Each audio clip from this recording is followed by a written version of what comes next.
America Iran વચ્ચે ટૂંક સમયમાં ડીલની અપેક્ષાએ અને ક્રૂડ ઓઇલમાં 5%થી વધુના ઘટાડાએ બજારને આપી તેજી. નિફ્ટી 200 પોઈન્ટથી વધુ ઉછળીને 23,950ની પાસે.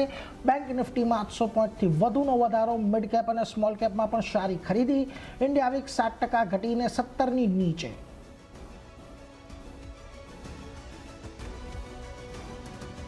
ઓટો શેરમાં સૌથી વધુ તેજી. ઇન્ડેક્સ 2%થી વધુ વધ્યા. ઓટો ફ્યુચર્સમાં 3%થી વધુના વધારા સાથે ફોર્સ મોટર્સ ની અંદર વધારો. અશોક લેલેન્ડ પણ ટોપ gainer. PSU bank, oil and gas, realty અને કેપિટલ માર્કેટમાં પણ આજે તેજી.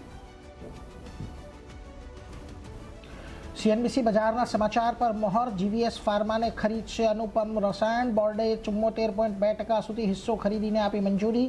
હાલ 1370 કરોડ રૂપિયામાં ખરીદશે. 43.3% હિસ્સેદારી. 299 રૂપિયા પ્રતિ શેરના ભાવ પર 26%ના માટે લાવશે ઓપન ઓફર. 11:15 વાગે મેનેજમેન્ટ આપણી સાથે જોડાશે, જેના સાથે કરીશું ચર્ચા.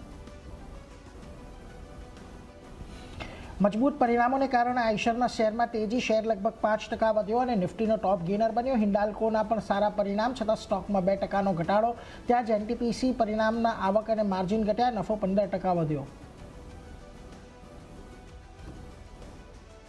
પેટ્રોલ અને ડીઝલના ભાવમાં વધારાને કારણે ઓઇલ માર્કેટિંગ કંપનીઓમાં તેજી. એચપીસીએલ, બીપીસીએલ અને આઈઓસી લગભગ 4% વધ્યા. પેટ્રોલના ભાવમાં પ્રતિ લીટર 2.61 અને ડીઝલના ભાવમાં 2.71 રૂપિયાનો વધારો. છેલ્લા 10 દિવસમાં